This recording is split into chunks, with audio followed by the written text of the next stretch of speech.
ওদের ডিসেম্বর পর্যন্ত চুক্তি আছে, এটা যখন শেষ হবে দেন আপনাকে আমি ফেডারেশনের সিদ্ধান্ত জানাবো। ঢাকায় শীতটা বোধহয় পড়েই গেছে, তারই ধাক্কায় গলা ভেঙেছে বাফুফের নারী উইং চেয়ারম্যান মাহফুজ আক্তার কিরণের।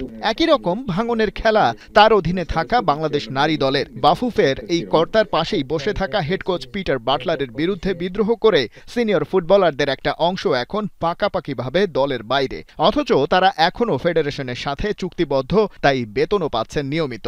কিন্তু তাদের কি আর পিটারের ক্যাম্পে জায়গা হচ্ছে না? No.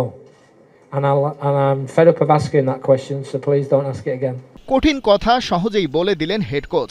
যারা নারী দল থেকে ঝরে পড়েছেন বিদ্রোহের জেরে, তাদের কেউ জায়গা পাচ্ছেন না ন্যাশনাল ক্যাম্পে এবং এ নিয়ে ফার্দার কোনো কথা বলতেও চান না। হয়েছেও তাই, সোমবার যে বাফুফে ত্রিদেশীয় সিরিজের দল ঘোষণা করেছে সেখানে বিদ্রোহীদের কেউ নেই। এদিকে দলের অবস্থা খুব একটা যে ভালো তাও বলা যাচ্ছে না। কোচের হাইলাইন ডিফেন্সের সাথে মানিয়ে উঠতে পারছেন না ফুটবলাররা, স্পেশালি ডিফেন্ডাররা গোলমাল করে ফেলছেন বেশি। যেখানে চাইলেই কোচ হয়তো খেলাতে পারতেন ডিফেন্স লাইনে একসময়ের অন্যতম ভরসা মাসুরাকে, কিন্তু সেটা যে হচ্ছে না তা তো কোচ বলেই দিয়েছেন।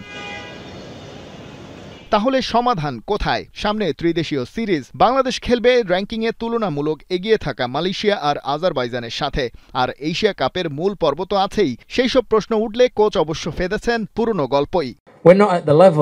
আমরা সাউথ কোরিয়া কিংবা থাইল্যান্ডের লেভেলের নই, এটাই বাস্তব। তারা অনেক ওয়েল টিউনড এবং ওয়েল ফাইন্যান্সড। অবশ্যই চেষ্টা করব তাদের দুর্বলতা বের করে কাজে লাগাতে, কিন্তু বাস্তবতাও মেনে নিতে হবে। আমরা আসলে ভুগছি নারী লীগের অভাবে, তাই তো প্রতিবেশী ভুটানের উপরই নির্ভর করতে হয়, যেখানে নারী লীগটা নিয়মিত।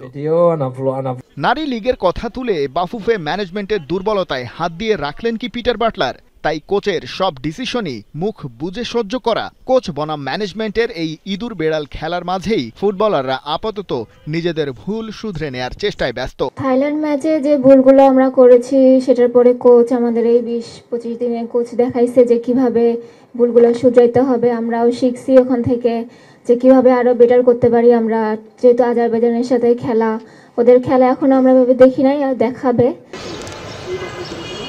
খালিদ জামিল, ৭১।